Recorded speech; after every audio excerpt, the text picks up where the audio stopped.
Do you feel like you keep gaining weight even though you hardly eat?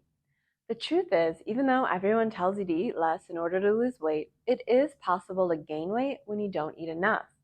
Now, I've personally seen it in keto challenge after keto challenge where women finally lose weight by eating more. So the good news is, you're not crazy. You very well may not be getting the results you want, and it's because you're listening to the experts who keep telling you to undereat. And even better news, you can train your body to eat more food to get better fat loss results. Stay tuned and we'll talk about 4 ways following a low-calorie diet can lead to weight gain, especially in women. And if all this calorie talk just confuses you, drop a comment below and I'll send you my simple macro calculation guide. Now, this is the exact formula that I use to help my clients finally get the results they want. Don't forget to like the video and subscribe so I can keep showing you how I'm achieving my best results after 40. Hey, I'm Nissa, and my 100-pound weight loss story was featured in media like People magazine and Pop Sugar. Now I help women break free from yo-yo diets with the same macro approach that I use to lose 100 pounds. Okay, let's talk about 4 ways eating too little actually can lead to weight gain. The first reason you could be in a calorie deficit but not losing weight is due to the cortisol spike that occurs from eating too little. And you don't want unnecessary cortisol spikes since this can wreck your fat loss progress in a few different ways. Now, first of all, the surge of cortisol that's released when you're under stress temporarily pauses regular bodily functions, which does include slowing down your metabolism. Since you actually want a faster metabolism in order to burn more calories, hopefully you could kind of figure out why that's a problem. Another way that a cortisol spike affects your weight loss progress is that it increases your appetite, which does include cravings for sweet, fatty, and salty foods, which are, not surprisingly, all of the foods that most women overeat. So even though your intention may be to follow a strict low-calorie diet, most women aren't going to last very long since the stress from undereating can actually lead to binging the very foods that you're trying to avoid. And that, of course, brings us to the second reason that undereating leads to weight gain. Even though most women go into a low-calorie diet with the best of intentions, purposely restricting calories too low for too long actually leads to binge eating. Now, for some reason, this could look like following a strict diet all week long and then overdoing it on the weekend.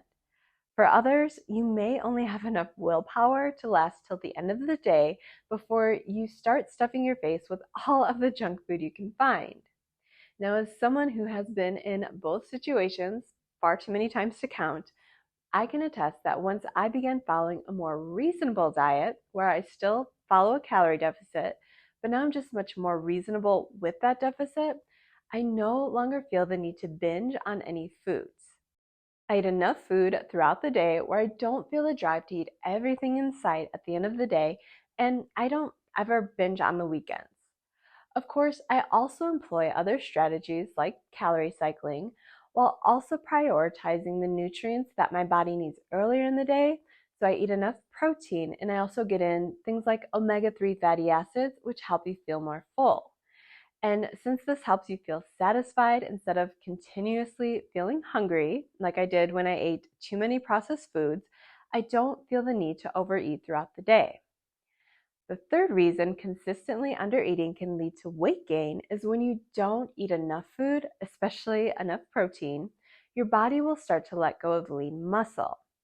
And while perhaps you don't really think that this is a big deal because your only goal is to see the scale go down, if you want to keep off what you lose, it's a pretty big deal.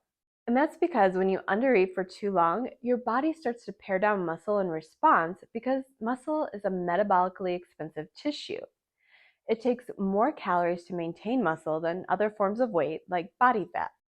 While this can lead to an entire downward spiral as far as your health is concerned, whenever you lose precious muscle, your metabolism starts to slow down. This means you will only continue to lose weight if you continually eat less and less calories. Now, at some point, the process of restricting calories even more is just not sustainable, and that's when you'll start to regain everything that you have worked so hard to lose. So while it is necessary to eat in a calorie deficit in order to lose fat, You want to do everything you can to keep as much muscle as you can during the weight loss process. And part of keeping lean muscle is eating enough food with an emphasis on protein while still eating in a moderate deficit that helps you move closer towards your goal. Finally, the fourth way that you can gain weight by eating too little is that because your body adapts to the calorie adjustments you make during a weight loss diet. So when you cut your calories way too low right from the start, eventually your body will adapt to this adjustment. So now when it's time to readjust your calorie intake once you hit a weight loss plateau, well, basically there's not much you can do because you cut calories too low from the start. Now, to make this easier to understand, let me explain it with two quick weight loss stories. Now, woman number one decides that she wants to lower calorie intake in order to lose weight, and this is great because a calorie deficit is required in order to start to lose weight. But she wants her weight off now, and she is willing to sacrifice as much as possible in order to reach her goal. Thus, she goes from eating, let's say, 2,200 daily calories down to a 1,200 calorie a day diet. And since she is serious about hitting her goal, she also adds 45 minutes of intense cardio most days. Woman number one gets some great initial results because her calorie deficit is somewhere around 1,500 calories most days, and that's when you're including both exercise and diet. Now, even though she feels hungry most of the time and she is constantly thinking about food, she doesn't care because she has skinny jeans to wear. So she just keeps pushing herself to extremes by eating way too little and exercising way too much. Eventually, she finds her energy is just completely zapped and she has cravings that will not stop. Even worse, the scale that was her best friend at the beginning, it suddenly hates her. It hasn't moved in weeks, and eventually it even starts going back up, even though she is still only eating 1,200 calories a day and working out like crazy. Now, woman number two also learns it's best to begin with a calorie deficit to lose weight. But since she knows that she is going to feel ravenously hungry if she goes too low, she decides to follow a more moderate approach by cutting her initial calories from 2,200 to only 1,800. Since she doesn't love the idea of spending her life on the Stairmaster, she instead opts for going for a few walks each day. Now, even though her weight loss isn't earth-shattering by any means, she is happy with the progress of losing somewhere around a pound each week. Even better, she feels really good and she's happy with the progress she's making week after week. Since she learned that adding in resistance training 2 to 4 times each week can actually benefit her health, she starts this as well. Now, a year into these plans, woman number one is still basically at her starting point. Even though she's lost 10 pounds several times this year while trying to rush the process, she's gained it back every single time. Woman number one is extremely frustrated and just thinks that her metabolism is broken, so she seeks out another quick fix plan that claims to work miracles. Now, woman number two, a year into her plan, is down 40 pounds, and she's just built up her metabolism by adding lean muscle. That means she's eating closer to 2,200 calories every day while still losing weight most weeks. So, which woman would you rather be?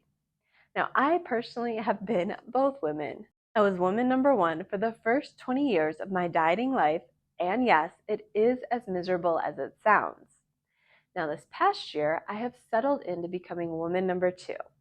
I'm enjoying eating more food while still working towards my goals. And the reason I could do this is I started slowly by only cutting a few hundred calories to start instead of going into this huge deficit for quick results. I don't rely on excess cardio to burn calories, but instead my focus is on building muscle, which helps my body burn more calories even when I'm just hanging out doing nothing. Since I didn't drastically cut calories at the beginning of my plan, I had the ability to readjust whenever I hit a plateau. But since I've also taken the time to build muscle, which burns more calories than fat, well, I haven't actually come across any weight loss plateaus. Instead, I've been able to add more calories to my plan while still losing fat. And yes, this sounds like the slow and steady approach to weight loss, but coming from someone who was woman number one for far too many times to count, turning into woman number two has been the best habit change that I ever made when it comes to figuring out a lifestyle that I can easily maintain forever. Okay, if you are looking for a simpler way to find your forever lifestyle and finally make weight loss easy, all you have to do is drop a line below and I will send you the simple macro calculation guide that I use with clients to help them achieve reliable and consistent results week after week.